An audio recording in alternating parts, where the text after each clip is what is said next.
atas segala limpahan nikmat dan karunia-Nya kepada kita semua, sehingga pada siang hari ini kita masih bisa menyisakan sebahagian kecil waktu kita untuk beribadah kepada Allah Subhanahu wa taala.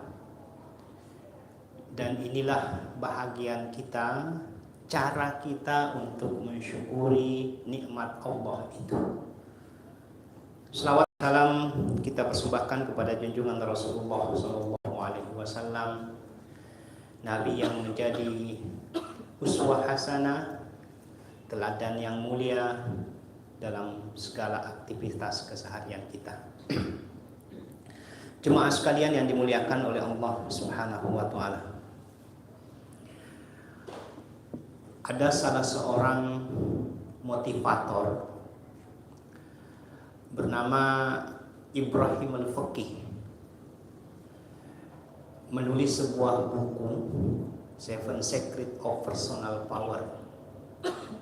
Beliau mengatakan bahwa setidaknya ada 5 jalur untuk mendamaikan batin seseorang. Kita tahu bersama bahwa manusia itu terdiri dari 2 unsur. Ada unsur jasmani dan ada unsur rohani. Ada unsur lahiriah dan ada unsur batiniah. Manusia yang ideal itu adalah yang sehat jasmaninya sekaligus sehat rohaninya. Tetapi terkadang ada orang sehat jasmaninya tetapi tidak sehat rohaninya. Kekar badannya, bagus bodinya, tetapi masih memiliki pikiran-pikiran kotor. Masih suka melakukan tindakan-tindakan yang notabene-nya tidak sesuai dengan pri kemanusiaannya.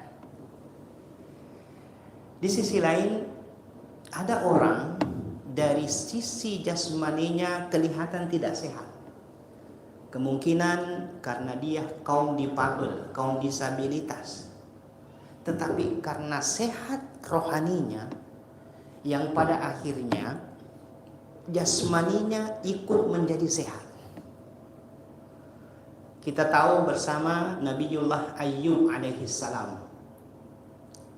Jasmaninya, raganya itu tidak sehat, tetapi karena batinnya sehat, maka ikut raganya menjadi sehat. Oleh karena itu, sekali lagi saya katakan manusia ideal itu adalah sehat jasmaninya sekaligus sehat rohaninya. Tetapi kalau kita tidak sehat secara jasmani, setidaknya rohani kita itu mesti menjadi sehat. Nah, bagaimana caranya? Yaitu agar rohani kita tetap menjadi sehat. Ibrahim Al-Faqih menawarkan 5 hal. Yang pertama adalah kita mesti tetap memelihara iman dan takwa di dalam diri kita. Salah satu caranya menyehatkan batin itu adalah kita pelihara iman dan takwa itu. Karena kalau iman dan takwa itu sudah lepas dari diri kita, maka itulah yang membuat batin kita tersiksa. Secara jasmani, ya, secara lahiriah, kemungkinan kita kaya, kita banyak uang, kita banyak ini dan seterusnya. Tetapi terkadang uang yang banyak itu tidak menjamin orang bisa bahagia. Boleh jadi karena sakit dari batin kita. Nah, yang bisa menjaga itu adalah kita tetap memelihara iman dan takwa itu. Di sisi lain, kenapa mesti iman dan takwa? Karena iman dan takwa itulah yang menjadi alat kontrol orang untuk tidak melakukan dosa dan pelanggaran. Kapan orang melakukan kemaksiatan, kapan orang melakukan dosa dan pelanggaran, pasti batinnya itu tersiksa. Ya. Ada orang yang mencuri, ada orang yang merampok, ada orang yang selingkuh, ada orang yang melakukan hal-hal yang notabene-nya dilarang oleh Allah Subhanahu wa taala. Pasti orang itu tersiksa secara batin.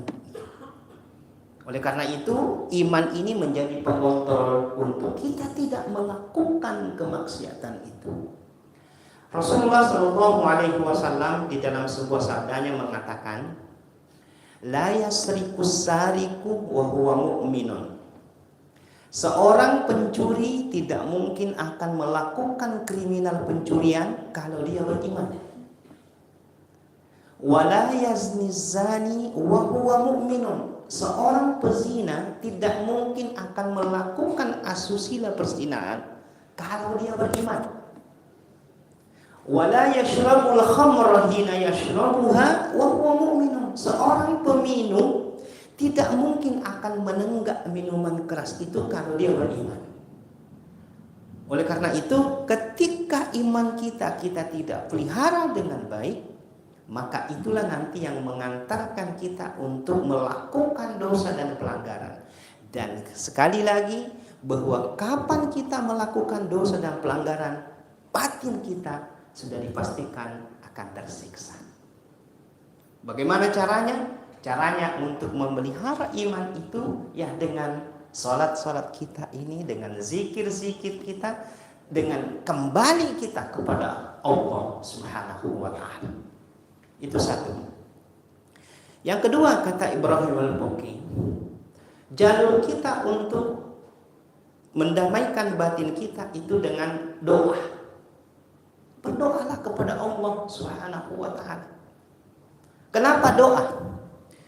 Doa itu adalah bahagian atau cara kita untuk selalu berhubungan dengan Allah Subhanahu wa taala. Konektivitas kita dengan Allah Subhanahu wa taala itu dengan doa. Ya. Karena terkadang dalam hidup kita ada sesuatu yang tidak bisa kita lakukan dengan sendirinya, tetapi mesti kita libatkan Allah Subhanahu wa taala dalam menyelesaikan persoalan-persoalan kita. Dan disitulah doa kita ada pada saat itu. Tetapi saya ingatkan bahwa doa yang kita panjatkan tidak selamanya bahwa hari ini kita berdoa Allah Subhanahu wa taala mengabulkan pada hari itu juga.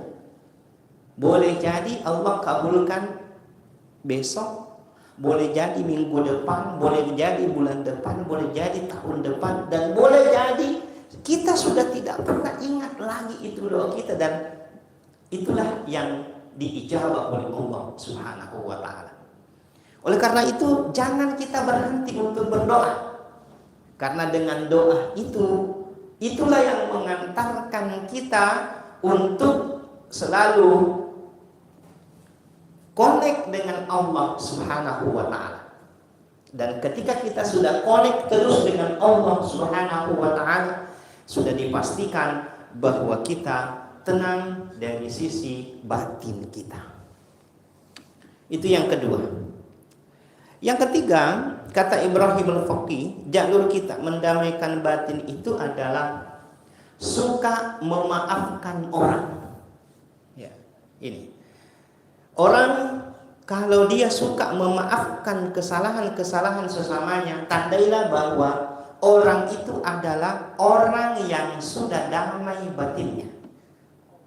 Meskipun sebenarnya ajaran agama kita itu, ya, ajaran agama kita itu kalau ada orang yang berbuat jahat kepada kita, kita punya peluang untuk berbuat jahat kepadanya. Ya, Al-Quran bicara seperti itu. Wa jazaa'u sayyi'atin sayyi'atun mithluha. Ya, balasan dari sebuah kejahatan itu adalah kejahatan sepertinya, semisalnya. Jadi kalau ada tendangi juga. Kalau ada yang pukul juga. Kalau ada yang melakukan hal-hal yang tidak baik, pada hakikatnya kita punya peluang untuk melakukan tindakan yang sama. Tetapi kata Allah, jangan kita berhenti sampai di ayat itu. Masih ada sambungannya ayat itu. Faman afa, barang siapa yang memaafkan, ya, bukan hanya sekedar memaafkan, wa aslaha,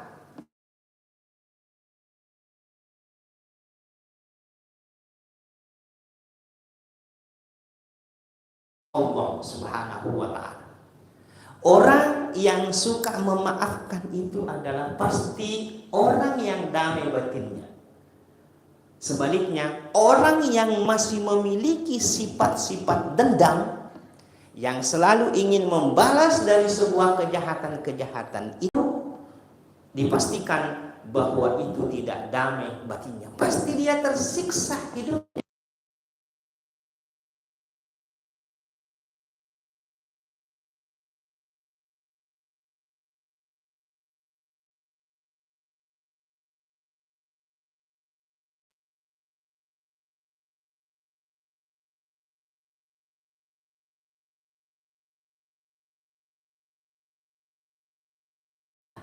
Tetapi ketika kita memiliki sifat pemaaf dan kita implementasikan pemaafan itu dengan melakukan kebaikan-kebaikan kepada orang yang berlaku salah kepada kita, itulah yang mengantarkan kita menjadi batin kita itu adalah batin yang damai, batin yang tenteram. Hadirin yang dimuliakan oleh Allah Subhanahu wa ta'ala. Yang keempat, kata Ibrahim al-Faqih, bahwa cara kita mendamaikan batin itu adalah dengan mencintai sesama apa adanya. Ifuji fadat terupatau, tanpa ada yaitu intrik-intrik tertentu. Karena terkadang orang mencintai sesamanya itu karena ada kepentingan-kepentingan tertentu, ada pertimbangan-pertimbangan tertentu. Ada orang tua yang cinta misalnya kepada menantunya karena menantunya selalu mentransfer uang setiap bulan ke rekening mertuanya. Ya. Dengan cinta yang seperti itu, ketika tidak ada lagi transfer, kita benci kepada menantu kita, maka itu tidak mengantarkan kita menjadi damai batin kita. Ada menantu mencintai mertuanya karena mertuanya banyak sekali asetnya, dan dia bilang bahwa kalau sudah meninggal nanti saya semua yang kuasai ini. Berarti cara mencintai kita itu adalah tidak mencintai apa adanya, tetapi kita mencintai ada apanya. Kapan kita mencintai ada apanya, maka itu mengantarkan kita menjadi orang yang tidak damai batin kita. Oleh karena itu dalam kehidupan sosial kita, cintailah sesama kita itu apa adanya. Entah dia orang kaya atau dia orang miskin, entah itu dia pejabat atau dia bukan pejabat, entah itu dia pemimpin atau rakyat jelata, kita mesti mencintai tanpa ada sekat-sekat primordialisme yang ada dalam diri kita.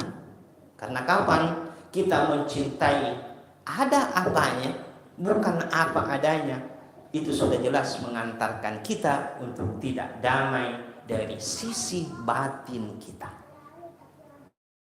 Hadirin yang dimuliakan oleh Allah Subhanahu wa ta'ala. Yang kelima, kata Ibrahim al-Faqih, bahwa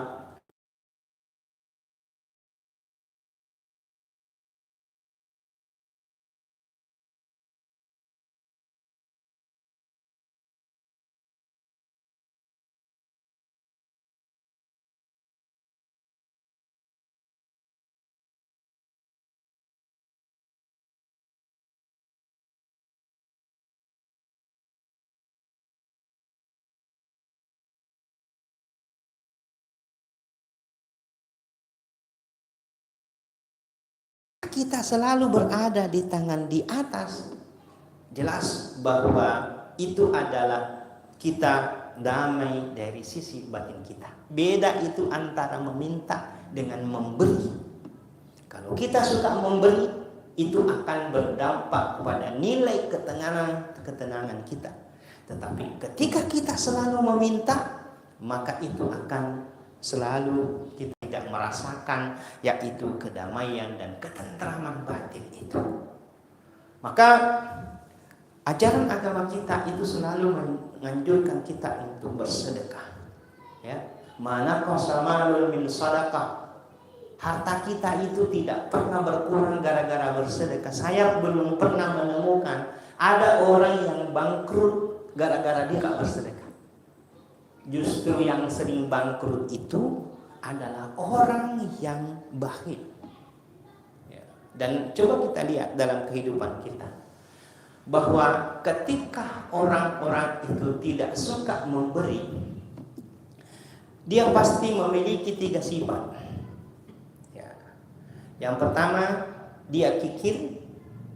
Yang kedua, dia rakus. Dan yang ketiga, dia suka meminta-minta. Ya. Orang Bugis bilang, ya tu nama seke, ya tu nama ngua, ya tu nama relau. Terlalu itu. Pasti itu. Coba melihat dalam kehidupan sosial kita. Ya, kalau ada orang yang kikir, pasti mau, pasti rakus itu. Biar bukan anunya dia juga mau ambil itu. Ya. Dan kalau orang sudah berada pada posisi mangoha, rakus itu, dia pasti suka meminta-minta.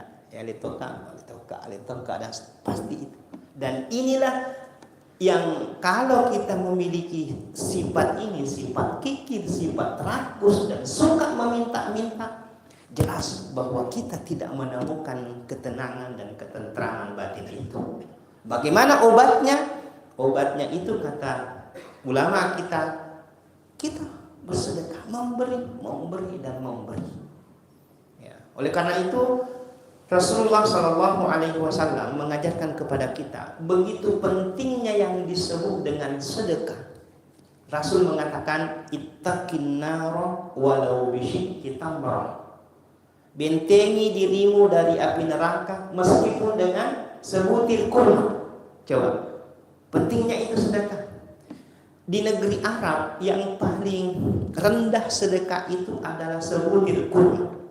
Jadi kalau kita tidak ada kurmata, ya sebutir lambace kah, sebutir lasuna kah, dan seterusnya. Kita bersedekah yang sedikit itu, segelas susu, sepotong roti, sepiring nasi, secangkir cola, sebatang rokok. Mungkin bersedekah dengan rokok kita. Sedekah. Ya, apa yang kita miliki itu. Kata Nabi, fa'illam tajid, jika Anda tidak memiliki yaitu sebutir kurma yang bisa Anda sedekahkan, kita tidak memiliki uang 1.000 rupiah yang bisa kita sedekahkan kepada orang lain, maka kata Nabi, fabikalimatin thayyibah, bersedekahlah dengan tutur kata yang baik. Ya. Tutur kata yang baik kepada sesama kita itu adalah bahagian dari sedekah kita. Tabassumuka ala wajhi akhika sadaqah. Ya, bermuka manis di depan saudara-saudara kita itu adalah sedekah. Imatatul aza anit tariq sedekah. Ya, menyingkirkan duri di jalanan itu adalah sedekah. Membantu orang untuk mengangkat barangnya bagi yang tidak mampu mengangkat sendiri itu adalah sedekah kita. Dan yakin saja kalau kita suka membantu, suka mengulurkan tangan, suka memberi, sudah dipastikan bahwa batin kita itu adalah yang batin yang tenang. Tetapi sebaliknya kalau kita tidak suka bersedekah, maka dipastikan batin kita itu adalah batin yang tidak tenang, batin yang tidak damai, dan batin yang tidak tenteram. Oleh karena itu kata Ibrahim Al-Faqih, jalur yang kelima inilah yang mengantarkan kita merasakan nikmatnya hidup sebagai orang-orang yang berada pada posisi sehat jasmani sekaligus sehat rohani. Oleh karena itu, marilah kita bersama jaga dengan baik yaitu iman dan takwa kita. Yang kedua, jangan lupa dan jangan pernah berhenti berdoa kepada Allah Subhanahu wa taala. Yang ketiga adalah suka memberikan pemaafan terhadap orang yang melakukan perbuatan yang tidak baik kepada kita. Dan yang keempat, cintailah sesama kita dengan apa adanya. Dan yang terakhir, jadikanlah sedekah itu sebagai bahagian dari kebiasaan kita. Dan ini kalau kita lakukan, insya Allah kita akan mendapatkan ketenangan dan ketentraman batin itu. Inilah barangkali yang bisa saya sampaikan pada pertemuan ini. Mudah-mudahan ada berkahnya kepada kita semua, dan mudah-mudahan Allah Subhanahu wa ta'ala selalu melindungi kita semua. Assalamualaikum warahmatullahi wabarakatuh.